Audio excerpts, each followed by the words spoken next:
I can only teach you what I know. And a lot of these communities come together and they arrive from Ethiopia and they meet a group of people. And those group of people can only teach you what they know.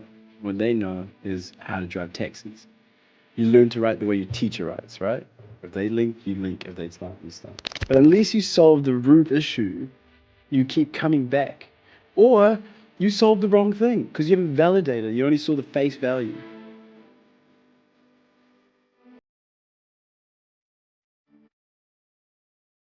So very welcome, Warkina. I'm glad to have you on the show, and I'm really excited to have this corridor with you today. That's my absolute pleasure. And we talked about this prior, and seeing the evolution of the voice of Aroha has been my absolute pleasure over the years. Thank you. And absolutely, you know, we're trying to say, when we'll bring Warkina to the show. So now the time come. I've been hiding, you know. I've been hiding. I've been busy. We'll talk about that. Yeah, no, very welcome. And before, you know, we deep dive a little bit onto the things you do, if I give you a microphone and ask you how you want to introduce yourself. Oh, that's such a deep question. And someone, I think, earlier asked me, like, who are you? And I was like, first and foremost, I'm the son of Alumnish and Kabede, which are my parents. And it's so true that my origins will always be the son of two taxi drivers who are so much more and understand it. And in our careers, we can talk about all we've done and what we do. But I honestly refuse to have my job or my occupation be the thing that defines me. Mm-hmm. So what I am and who Warkina is a rule breaker, is an innovator, and is someone that has grown up in two worlds and that sees two worlds so clearly. Mm-hmm. And when you see something so clearly, you can see the differences. So I'm the son of Kabede and Alumnish. That's who I am. Very welcome. Kia ora. And I love that you say that you don't want like a job title to be identified. The way that you identify yourself, what that's meaning to you? It's an interesting one because I think in terms of what I do, or what do you mean? Or like, because you mentioned that I'm a son. Yeah. Right. And then also your rule broker, right? Yeah, I am a rule breaker. An innovator as well. Yeah, be careful. So we'll talk about what kind of rules you break. It's a warning. How that intro, like, what does it mean to Haas? I think of those three is the biggest one I see is seeing two worlds so clearly, right? So my mum arrived here when I was 5 in 2002, holding her kids' hands, not knowing, let alone what New Zealand was, let alone what kia ora is, not knowing what hello is. Mm-hmm. And then I'm like, that's hard. And so coming to such a young age, I saw these two worlds, the difference between going to school and being in this Western world and coming home and being in a culture heavy where heritage is held onto so tightly. I see and exist into these two worlds. And through that, I have a sense of responsibility. And what I do comes from that, right? So in those three things of being the son of Alumnish and Kabede, that's what I mean by that. Being a rule breaker is understanding that you have to break some rules because the rules are fit for a certain group of people that it serves. And then innovator is, how might we? You know what I mean? How might we do this? And straying from this is the way we've always done things. And I'm like, of course it is. Of course. It serves a group of people. So I think those are the things that define me around that. Beautiful. There's probably a story behind it. Yeah, there's like most things, there are stories about it. So where do you want us to start? Should we start like a little bit about the journey of Warkina? Whatever you want to share. Yeah, I mean, we could definitely go through that aspect of it. I think a really fond memory that I dropped back to quite clearly is high school, when I discovered my Ethiopian abilities. I'm talking about long distance running. I'm telling you, I could run for days. And people running next to me, they're like, what do you mean you're tired? And then it was incredible. I just ran competitively. I've got a McKibbity record, which is like an athletics meet that was around here. And through that, I think a lot of doors opened without realizing. And I went down to Dunedin. I studied down there, studied neuroscience and psych. And then that was a whole nother experience. I think Dunedin is one of those places where you live to tell the tale, right? Yeah. It's a different world, and most people that go to Dunedin aren't from Dunedin.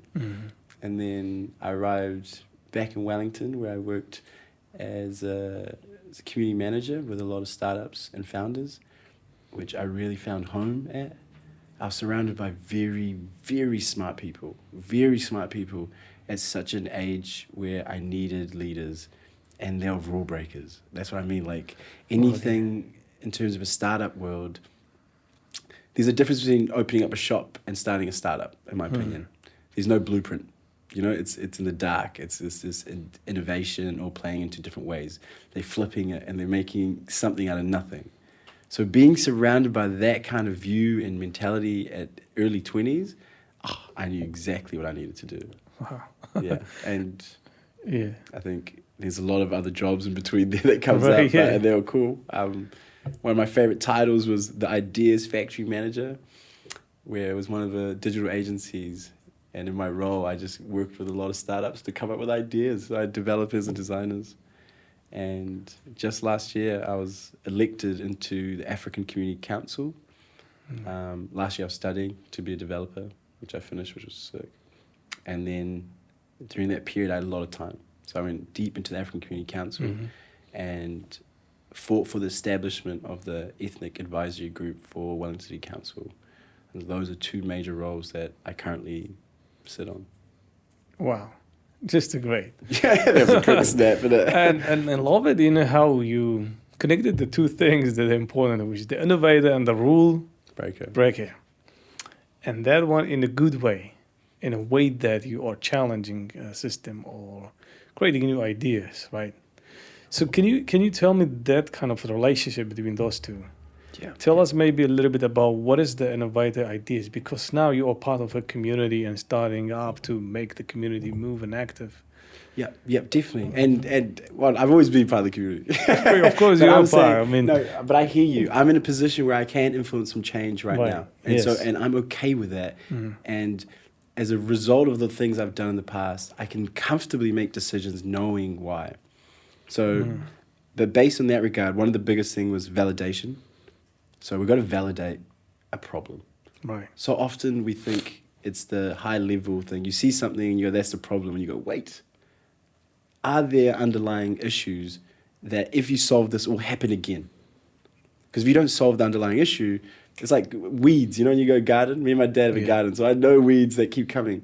But unless you solve the root issue, you keep coming back. Or you solve the wrong thing because you haven't validated. You only saw the face value. Right? And then going into who are you solving it for? Who are they? What do they do? Where do they hang out? Where do they spend their time? Where do they spend their money? How are they currently solving said problem? And do you improve on it? Do you make it, I mean, this is the startup word, right? Do you make it cheaper? Do you make it nicer? But I use it in the community aspect of what's actually the problem? I'll give you an example. Something that's close to my heart is the taxi industry. So last year, I did a research and interviewed 220 taxi drivers in the Ethiopian community, just Ethiopian. So I interviewed 220 Ethiopians. 80% of the people I interviewed, taxi drivers or cleaners. And I'm like, this is a huge problem. It's an industry that's dying and there's no one in it. I'm like, but what's the problem? And the problem deep down is language, is their inability to learn, not inability, okay, it's a different word, it's a lack of focus. So I can only teach you what I know. And a lot of these communities come together and they arrive from Ethiopia and they meet a group of people, and those group of people can only teach you what they know. And what they know is how to drive taxis. You learn to write the way your teacher writes, right? If they link, you link. If they slant, you slant. Yeah. Warkina, you're talking, look, it's just amazing to see such a young leader like you who are jumping now into African Community Council to give back to community. Like you say, you were always part of community, but I see that the things that you love, the things that you know, you're bringing it back to community, the startup, the innovations, to kick off sort of those kind of sorting problems that face in community. So I want to ask you, what is your motivation here? What is, because a lot of people, you know, they say, well, community is too headache or something, don't get involved. Yeah. But at the end of the day, without community, what is the life for, right? Yeah, that's so true. So what's your passion for that? I'll answer this in a way that makes sense. My true north, my reason, and the idea that I live to 112 and I've got my kids and my grandkids and my great-grandkids around me. And they ask you, what'd you do with your life, you know? And my true north is to raise the living standards of Africans. Right. It's a very broad aspect, but it's a governing north. It's an anchor that I can base decisions on, right? It's like I think life is hard when you don't have a reason to why you're doing things. So I think it's like you shoot an arrow with a rope on it, and when you have a true north, the arrow hits. And from there, you base your decisions. Like, regardless of where you go, it will always stay because you're moving towards it. I'm doing this, so I could do that, which allows me to do this, knowing where the goals are. So based on that one, my goal and purpose with the African Council specifically right now is to provide a better life than I had. I'm being selfishly building for past me and past my mum. Right? So I've just done something I'm really proud of, something that is, I think, the product of all my life is the African Youth Strategy right now. Wow. And my focus throughout that was picturing myself and my mum and my brothers. I remember growing up and me and my brothers were reading legal papers and trying to translate medical documents at 12. Yeah. That's not okay. You know, other kids are getting help with their homework. I mean, not to say other people don't have their things and their own wars they go through, but as an African community, I know firsthand, and I don't need to validate that one. I know it. I can tell you every color shade of the issues that play into it. But how we solve it is the part where I'm like a rule breaker. Right? I say this with I'm probably sure a lot of sponsors, but the idea of toxic charity is something that holds a lot of communities. So they're dependent on funding and grants, which is good. I'm not saying it's not good, but it's a means for what it is right now. We need self-sufficient communities that can actually help themselves. And we need to focus, and we're not going to do that tomorrow or next year, but that has to be the goal for us to be able to help our kids. We don't need money. We need money to help our kids. We've lost a long time ago. Absolutely. You know why? What I'm thinking when you were speaking, because this will contribute to the narrative. Yeah. We get judged. Yeah. By how well the community is doing, how well from certain people from this community is doing, which we don't choose to be judged, right? Because just it's natural because of our skin, because of our language, of our accent, or the background where we come from. So we've been put into that box. We will be judged. You will be. And what is the hard things is having the people who will say, we need to do something around it. We need to solve some of those issues. Which is pushing our communities as well into more access to the things that is available, but maybe there's a lot of barriers done. Yeah. You know, until it come to our community, there's a lot of barrier. Of course. The system itself, they don't know it. They think, it's everywhere. You know, everyone need to do it. But it's just the way it is. Exactly. It's like, they're grateful. They're like, compared to what I had before, this is amazing. I'm not complaining. Yeah. Because one example you just shared, if we have a kids from, let's say, ethnic background, instead of translating that kind of email or that kind of mailbox or picking that phone, helping the mom and dad, well, you have the other kids who already don't have that. That's one barrier. But again, like you mentioned, everyone have their own wars and battles. Yeah. But with us, we are also same normal. We go through all the other wars. Yeah. On top of it, the environment. Exactly. Then you challenge it. That's right. That's on top of this. On top of everything else. In conclusion, it's hard to be an ethnic youth because you exist in two worlds. Like you go to school and you've got this culture and the friends and everything. You speak English. You go think, and you come home. You come home, and it's different. But back to your point around judgment, it's such a true point. But I think most of it is done subconsciously. So there's a couple of factors. One is called in-group biases, and that's our tendency to favor those that are similar to us. We do it naturally, humans. But when we have a lot of people in more powerful positions that might be of a lighter skin tone, they might be able to choose things that are closer to them. So if someone goes for an interview and they are like them, you're more likely to select people. I used to do these experiments with the workshops, and I'll give these people these stickers. I'll give them these stickers, and they have about 5 different animals and 5 different colors. And I give them the option to put on the back of their wrist, their chest, or their forehead. Mm-hmm. And with really, really vague instructions, I go, make groups. And I start counting. I go, 10, 9. Everyone's running like, who's got a dog? Who's got a dog? And they go, and I go, make another group. And they go running around, and they go, oh, who's got on their wrist? Who's got on their wrist? And they make another group. It's like forehead and red. And they go, and I go to one of the people, and I go, why'd you make this group? And he goes, we're all the same. At any point, I didn't say they had to be the same, right? I didn't go, you had to make a group of the same one. But it's just inherent. It's human to do that. Those are similar to you. You're a dog, I'm a dog. Let's be together. Yeah. And further on, so many of our ethnic communities and minorities are measured by their degree of assimilation, how much they conform to a dominant white culture, right? So I'll give you me for an example. Warkina Tujuba, that's a wild name, but I sound Kiwi. I sound like a New Zealander. And so I'm more prone to more positive connotations and roles because I tick both the boxes. My God, he's Ethiopian, but he sounds like us, and mannerisms are. Compare that to a Mutumbo who wears a dashiki. That's too far from the Western, dominant Western culture.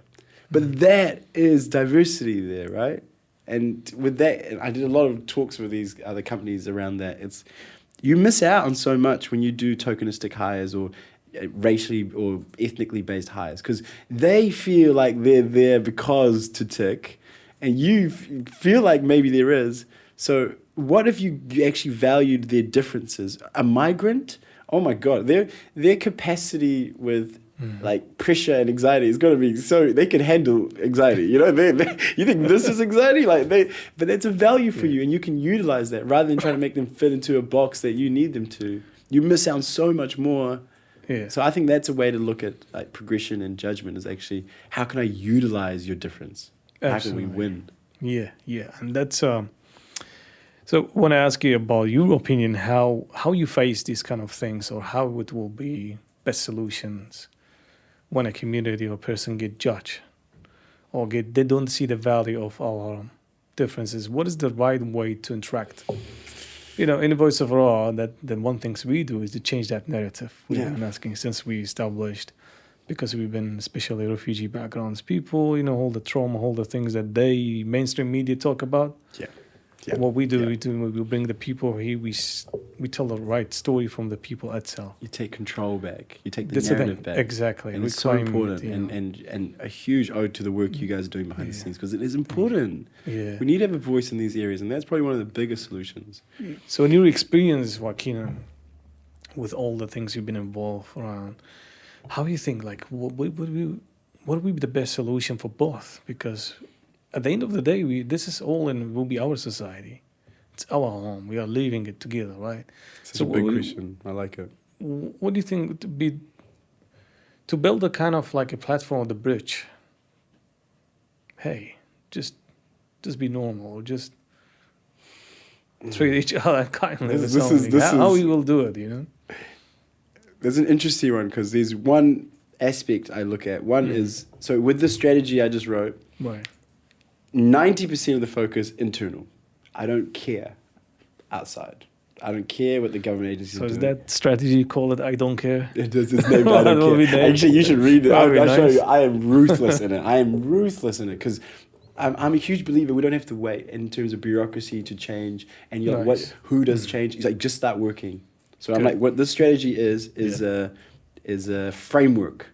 It's like Dora the Explorer, you know, you got like 1, 2, 3, over the mountain. I don't think they've got. So I'm like, we need to achieve 1, 2, 3, and we're jumping off the cliff and we're building the plane. Why are we jumping off? I'm not waiting for the plane to be built or the people to get on the plane for the right wind to be do that because we don't have that luxury. We figure it out, and action is the again, rule breaker, right? I'm like, let's go, we're going. And in the process, we fix and we iterate and we fix and we play it. But we're not waiting, we don't have that. So internally focused, and the way to work around that, one, is to focus on our communities themselves rather than the external factors. I could ask you one of the questions to even your viewers, it's like, what does racism look like? You know, if you ask that, you're like, if you're out in the street and you saw racism, you're like, what does it look like? And most people won't be able to do that. They'll be, well, the first one will be like slurs, like if they heard like a racial slur. But I'm like, okay, what else? And then they're like, I don't know. But I'm like, it's so embedded in what we do. It's like someone hopping on the bus and refusing to sit next to that last person of color. It's that little notion. And we can't change other people. We can, we can have a connected, supported, and empowered community that speaks their language unforgivingly. It's a superpower. And the other one, the second one, which I'm huge with the ethnic advisory group, is civil engagement. So Wellington has one of the lowest voter turnouts. Local government turnouts in New Zealand in general are super low. I think about our last election, we had 40%. And the biggest voter demographic, 65 plus. And now you complain about cycle lanes because you don't vote. That's why. And I'm like, so how do we get our communities engaged? And not only that, minorities together make a majority. So I'm like, civil engagement is one of those things that most councils don't, I say with a tinge, don't solve or don't prioritize. They don't speak about it because it serves them. You know, you don't fix the problem that serves you. You get to do what you need to. But I'm like, watch out, Warkina's here, you know? Like, you get one warning. Right. So, Joaquin, you brought us to that one. Tell us a bit more about the ethnic advisory with the Wellington City Council. Yeah. What is it? How is it? Anything you want to share, like that you can share, because you're a member of it, right? I am. So tell us a little bit more about what is this group about. So Wellington City Council has I think 5 other advisory groups that the council reach to their communities. It looks like the rainbow community. It looks like there's the disabilities. There's Pacifica. There's youth. And there's around, I think, a Māori one aspect. And the whole idea is we need to engage more, we do that. And last year, so for years, the ethnic community have been pushing for this. And I say this confidently, I was angry. So they wrote a big report saying that we don't need it. There were several factors that talked into budget, that talked about the classification of ethnic being so broad, and several other factors. And I read this. And I did the oral submission. I got in trouble. I was in the newspaper. Yes, I got so mad. Because not once did they ever raise financial concerns for the establishment of the rainbow, establishment of the youth, not once was finance issue. And the finance they talked about was 13,000. I'm like, that's one TV in your office. And you don't think that's of value? You don't think my voice, my community's value is 13,000? And you expect me to be okay with it? And they're like, and the other one was like the ethnic bracket. I'm like, you call us ethnic. We don't want to be called ethnic. Yes. You can't classify us ethnic. And when it comes to push, you don't want that? No way. And to the testament to the councillors, they listened to the oral submissions and they established, and we are here now. But it is raw. This is the first year. And there's a lot of trying to figure out what it plays into.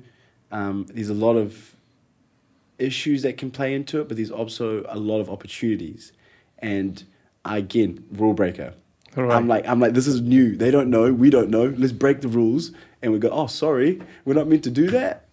You know, we're not going to stay in a box. We're not going to. And that's one of my biggest worries, that with this group of 12 people, they're amazing humans that have been selected, which is also another thing. How do you select the 12 people representing the communities? That's right, exactly. But I'm inside, so that's something. That's good. People, you have issues, something, not just issues. Reach out to Warkina and he will be advocating for us. Oh my God.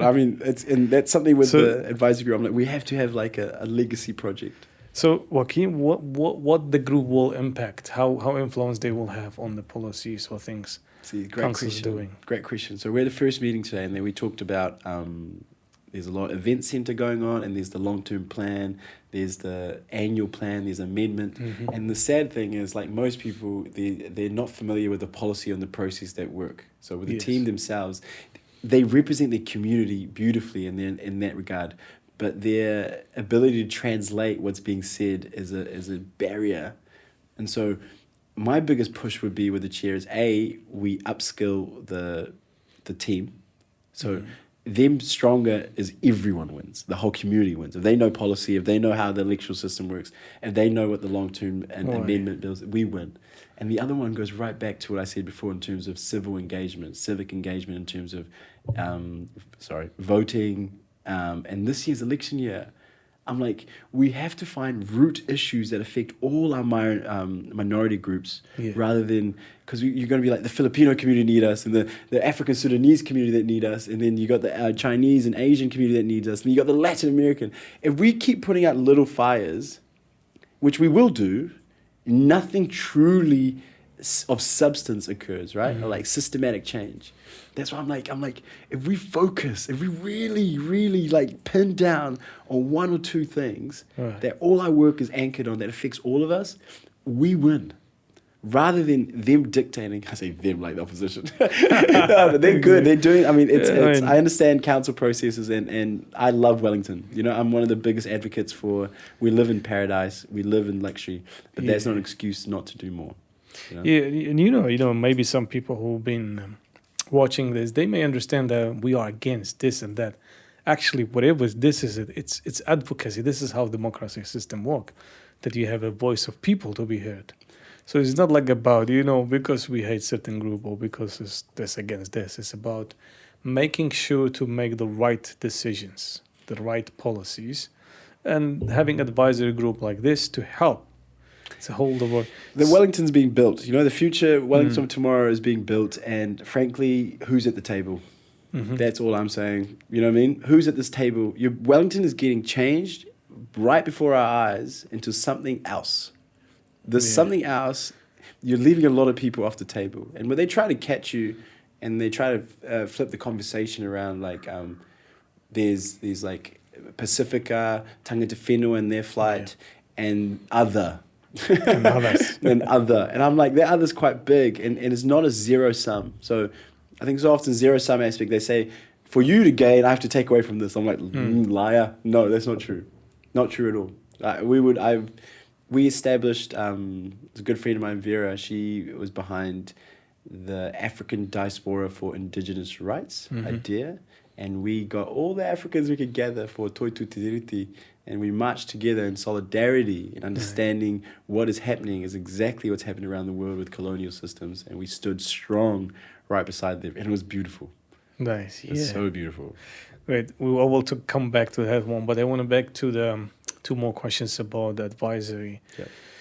One about, because this is just newly established, despite already faced the challenges that there was oppositions to be established. How positive you are with the current things happening around with the New Zealand government, that they want to take away the Maori wards right from the council. So what's your thoughts around that? How will it impact this group? How it will affect everyone. I think that's what so often people forget with the. Oh, this is gonna you go open a can of worms here. This conversation. I'm deeply aware of the divisive government that is we have right now, and how quickly they disembarked on breaking so much positive change. So much good had come out. I think the biggest one I get was the smoke-free New Zealand. The success rate was globally recognized of how well it was working. You know, like it was incredible. Not only that, it affected Tangata Whenua way more than anyone else. They're one of they peak at these statistics uncharacteristically with like prison, healthcare, all these situations. And for them to not consider ethnicity as a factor when giving care is absurd. It's against research. It doesn't make sense. But their ability to keep getting away with this is something that annoys me, both on how the left or the more centrists don't do anything. Like, I get so mad at Labour. I get so mad. I'm like, every time I think of this, I'm like, it's your fault. You messed up and you put them in place, because they wouldn't get rid of the tax. They just spent, at one point, I think, put 2 million looking into the tax system and found how broken it was, and decided not to do anything. And then he comes over and he goes, I'll give you guys fruit tax. Get out of here. Get out of here. How do you're going to give me tax on my bananas and you think I'm going to vote for you? You know, like the inability for these central governments, especially Labour, needs to wake up, because their role is so important. What it does is the left feels like they have to go more extreme left, which isn't even extreme. It's just human decency. And then it's extremes produce extremes. Yeah. right? And then so a lot of people go, whoa, whoa, whoa, I'm not there. So I must be over on this side. And I'm like, that is the worst, and it's because of Labour. I'm like, we need that centralist core that stands up for it, because it's so important. And All right, Warkina, we're talking a lot of politics. Are you standing for an election? no, I've seen enough. I need to. I mean, one of those things is I'm not afraid to do these positions, especially with the African Council and sitting as vice president there. I'm okay making decisions and sitting with it. I'm like, yep, over here. You know, like I did that. Yeah. Like the buck ends with me. I'm so okay with that. I'm so over the smoking mirrors or the bureaucracy. You know, like it's not me, it's this guy. It's not this guy, it's this guy. You're like, who is making the decision?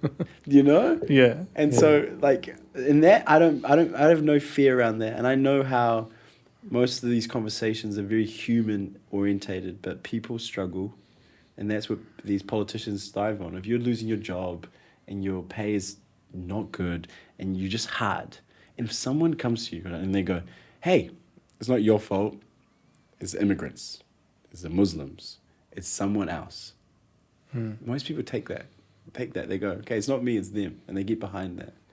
And it's just, I don't know, it's a very hard place we're in globally with the tensions and everything, but I'm so over spineless leaders. I'm so over weak leaders that refuse to stand up for it.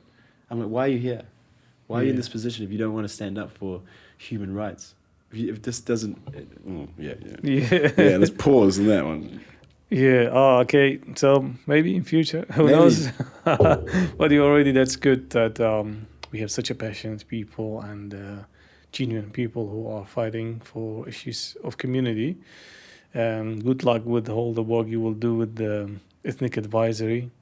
That will be just a great start. We see it. It's happening here in Wellington. And I want you to see that. I think that's one of the things that with the work, especially with the African Council and ethnic advisory, I'm like, we've got to lay off slapping our logo and everything. Do the work. Yeah, like, do the work and they'll come back. And you know, the other things, what interests when I had a chat with you before, and so let's have a podcast, because you do a lot of things. We want to highlight that. Yeah. We want to bring it visible to the world out there, to our communities out there, right? Yeah. There's a cool things happening in our communities. Yeah. We're not just sitting there. You hear one story once in a year or something. Yeah. So this is the role models we want to also bring our youth. Yes. Who could be watching and say, oh, wow, look at Warkina, been involving in this and this and that. I could do the same. I can be the same, you know? I agree. I mean... No, I'm going to quote like a rapper. His name is J. Cole, and he does this line about, he goes, there's no hero in sight unless he dribbles or fiddle with mics. So as American, he's saying, all our heroes are either athletes or musicians and artists. And I was like, whoa, that's so, because you aspire to what you want to do, or you see your role models do, right? I mean, there's history shows, there's like, there's no female astronauts. And then they start showing it. And they had like all these applications because they're like, oh, whoa, I could do that. Yeah. The 3-minute mile, no one broke that record. And after they did, 10 people did the same year. Yeah. So I think that's something I'm doing. You know, like I'm jumping off and I'm doing. I'm not talking about doing it. Yeah. I'm not yelling and being like, look what I'm doing. I'm busy. I want to be too busy to talk about it. But I love these situations. No, that's amazing. I'll keep doing that. I heard someone told me, he's a good friend of us, both of us, that you write some poem. It's top secret. I know exactly who it was. I do. I was deprived of artistic outlet. You know, I was such a football. I played football real competitively, and I still do. And I run. So I didn't have an artistic outlet beyond writing. So I did some slam poetry. So I went down to, it's called Undercurrent. Right. And then I just open mic. I was like, I'll do it. The thrill. I do public speaking. I don't mind, but the vulnerability of art is so beautiful. Right. So you just I got that information today. I know, yeah. I'm gonna find that person now. So I was say, oh really? He did the poem. You say, yeah, they did the poem. Okay. It's really good to know about them. So Warkina, we are having like I think last 5 minutes, but you know we can go over and over. I know we can go in this, circles, and we will have more things in the future about different events and stuff. But I want to kind of in the last question, want to see your vision because you say you're busy building the strategy for youth. What's your vision there? Why are you doing that? I understand you also mentioned about a little bit of your why, Yeah. but whole vision, like what keep you going? You want to do it. Nice. And I love, you see that, and I love how you remembered around my vision and my why, my true north, because that's at the core of it. I think just as a tangent of a good book recommendation is Ego is the Enemy by Ryan Holiday. Yeah. So this book shook me. And it talked about a lot of the things we do, and do we do it to say we've done it or for it to be done? I think it's awesome that you mentioned my true north and why I do what I do. Right. And it's important to mention a great book that's held true to me, which was Ego is the Enemy by Ryan Holiday. And this book shook me, I'm telling you. It humbled me really quickly, because the biggest question that I got out of it is, do we do a lot of the work to say we've done it and to be like, hey, look what I did, or for it to be done, right? And so the anchor in that is like, can I help someone achieve what it is? So that sets me up for my 3 pillars that guides me in what I do, and is true, I hope, in anyone that interacts with me and the work I do, it's just embedded in there. And the first one is, the tree will grow regardless if you plant the seed or I do. So check your ego. Can I help someone achieve this goal? Are we on the same path? Is someone doing this? Is someone already doing this? How can I help them? The second one is, before you change the world, which you will, clean your room. And there's a lot of variations on that same saying. But what that is, in the essence of Africans raising living standards, if I can't raise the living standards of my parents, how am I going to help the Ethiopian community? If I can't help the Ethiopian community, how on earth am I going to help the African community in Wellington? You know what I mean? And how am I going to help the Africans in New Zealand? How am I going to help Ethiopians in general and scalar terms? It's the small, unsexy mahi that needs to be done behind the scenes. And I believe in that. So before we do that. And the third one is, you learn to write the way your teacher writes. If they link, you link. If they slant, you slant. So I'm like, be wary of your teachers. Because unintentionally, you could become the very problem you're trying to solve. Because of your teachers, they only teach you what they know. And sometimes learning how not to do something is just as valuable. You know, you're like, okay, don't be like him. Don't be like that. Don't do it like that. That's an important lesson. So within the strategy, and my goal and vision is as a connected, supported, and empowered African community. That's with the African Youth and African Council. Connected, supported, and empowered. And these things have their own extensions that come out of it. But that's I'm like, am I connecting them? Am I supporting them? Am I empowering them? Are they connected? Are they supported? Are they empowered? Love it. Yeah. And I love the energy that you have. Yeah, so I believe that. Keep going. You will do it. And just amazing to see Inshallah, such a... I believe it. I do believe it. I don't... That's the one. I know where I'm going, and I know it's not going to be easy, but it's a journey. And we figure it out. Yeah. At least just bringing it on the table, that's one step, you know. They say, journey of 1,000 miles, take first step. And you're just doing it. So thank you so much, Warkina. Time is really going fast for you, because it's just a great corridor I'm having with you today. I think it's I want to keep going. Like, we're in February. So more. But I'm really looking forward maybe for the future opportunity. But one more questions, which you already sent a lot of messages through your corridor. If ask you that people who are watching and listening to this podcast, what will be your message? This could be anyone, young people, anyone who's watching this. What kind of message you want to send? Can I give 2? You can go 2. I'll give 2. The first one is something my dad told me, is you are neither late or early. You're exactly where you need to be. Right? So I think so often in life we compare and we judge, or like we just do it subconsciously, especially with social media buzzing. We're like, why is this there? Why is this there? And you just got to pause and be like, I'm here for a reason. I'm either learning a lesson or I'm giving a lesson, but understanding that we can have drive, but be present. And the next one is vote. Get your community in. We got to have an engaged Wellington if we want a Wellington that's for everyone. So get your communities out and vote. I don't care who you vote for. I do. But regardless, exercise your... around the world, they get killed for this. They're so deprived of this. Yeah. And so exercise some democracy. It's your freedom. It's your right. And we can trick them. Okay, thank you so much, Warkina. We probably then we can talk more because this year will be election, so we can have another quarter about. Yeah. Oh my specific God. that. Yeah. When October coming out, we're going to be busy. Great. Okay, Yeah. let's have a thing because we do some things. Bring all the candidates. I know let's you have do. Thank you so much, Warkina. Warkina, this is from season 5 and continuing season 6. We are doing Yay. tradition. Yeah. So the tradition is we had a question left for you from our previous guest. Okay. I don't know who was it. You will also have a chance to write a question for the next one. Okay. Mwahaha. Yes. Let's see what question I have left for you. See, if you could do anything, fun activity of your bucket list, what would it be? I've traveled a lot in my life. So I've done a lot of travel around from India to Mexico to Thailand. And I love seeing these places. But, okay, in terms of, I want to meet Ibrahim Traore. It's a person. Mm-hmm. So he did a coup in Burkina Faso. He's like 31. He's a leader who's just taken back Burkina Faso from the French. And he's so powerful. Like admiration. He is the current day Malcolm X in my eyes. So that would be your fun activity. That's my fun activity, to have coffee with him. I'm Here we telling go. you. Yeah. I am so political. I need help. Nice, love that. But Okay. I would love that. There's nothing. I'm just in absolute admiration of what he's doing over there. Awesome. Yeah. Thank you so much again, Warkina. It's Kia a ora. pleasure to have you. Thank you for having me. Kia ora.